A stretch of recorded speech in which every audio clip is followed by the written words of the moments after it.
Well, good morning, YouTube. This is Chuck, and it's Friday, July 7th, about 8 in the morning, and just got done walking old Flapjack around the park. And beautiful morning, so while it's nice and cool here, I thought I'd take the time to tell you a little story.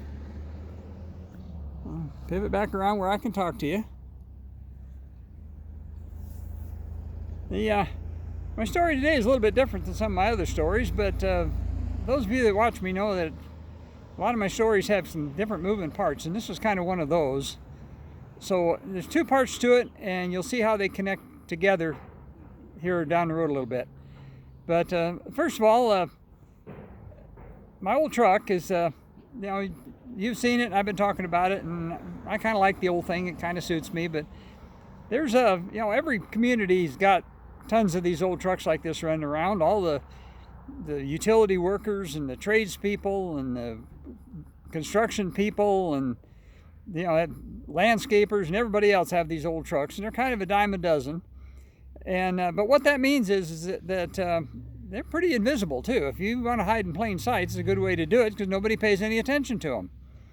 I thought about putting some graphics on mine and putting a name on the door and a bunch of stuff, but I kind of like the way it is. And like I say, that nobody pays much attention to you when you drive one of these.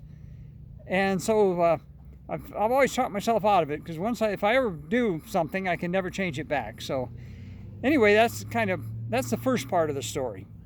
Second part of the story is I've got a friend, and I've known this guy for over 50 years. Back in the early 70s, we were kamikaze, aggressive, young volunteer firefighters together, and we kicked down our share of doors and saved our share of houses and all that kind of stuff, because we thought we were the toughest kids on the mountain.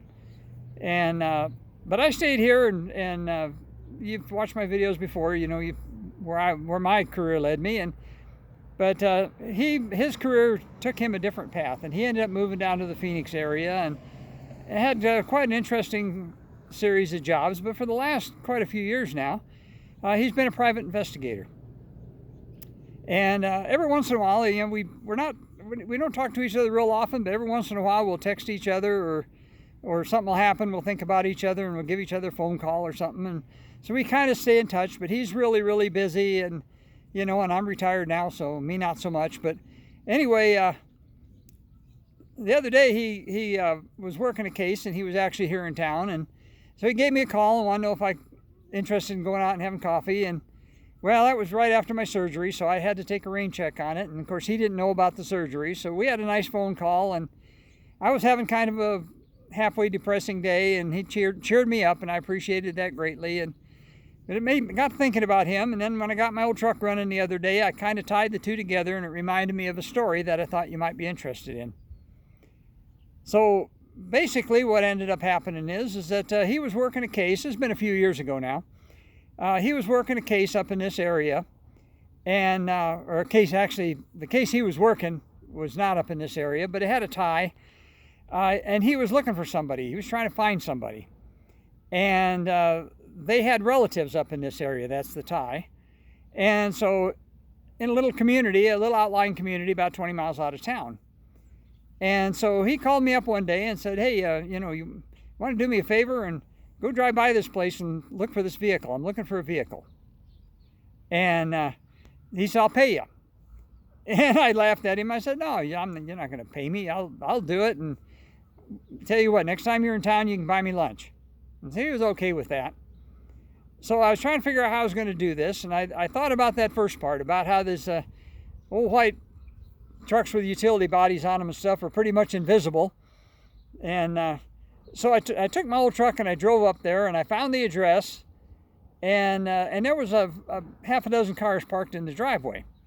But way up at the back of the driveway, where you couldn't see it very well, was a car that kind of matched the description that he had given me of the vehicle I was looking for. Now, it didn't exactly match the description, but it was close enough. I thought it might be the one.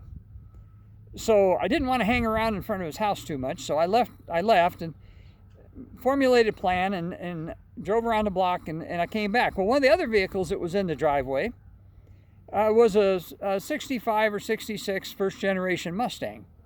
And it wasn't real pristine, but it looked like a daily driver, and I liked those old things. And So I want to get out and try to get a picture of this subject car, but I didn't want somebody to come out and confront me in their driveway. And so what I did is I ended up parking and went up and started taking pictures of the Mustang. And in the process, I got lined up where I could get a pretty decent picture of the back of the subject vehicle I was looking for. And I figured if the homeowner came out and confronted me, I'd just start talking about cars and tell him I saw his car and was interested in it. And so I managed to, nobody came out and confronted me. Nobody challenged me. I got the pictures I needed. I left, and after I got back to where I had cell signal, I texted him down to my friend. And turned out, yes, that was the vehicle they were looking for. And he said, I'll buy you lunch next time I'm up there when I can. And man, I felt it was something different to do. I hadn't done it very long. Hell, I felt like James Bond there for a little bit. And but I got the information we needed, and I don't know where that case ever went. He never told me. It wasn't none of my business. But at least I was able to help him out, and he didn't have to send somebody or drive himself all the way up here just to try to find that car. So just a funny little story from the archives, and thought you might be interested in it. And by the way, Rich, if you ever watch this, you still owe me that lunch. So with that, I'll pan back around. I always tell you, have a happy day. Be kind to each other. Love each other. It's a great life. It's gonna be a beautiful day here. I'm gonna go home and work on the van some more. Got to do the oil change. Changed the front calipers, fixed my brake problem yesterday. I was trying to film it, but it didn't work out. So today I got some more work. I got a whole punch list of stuff to do on it. The old truck's running fine. I'm happy with it. Flapjack's doing well. He probably wants to drink water right now. So right now I'll tell you bye until I catch you on the next one. So I'll just say peace out for now.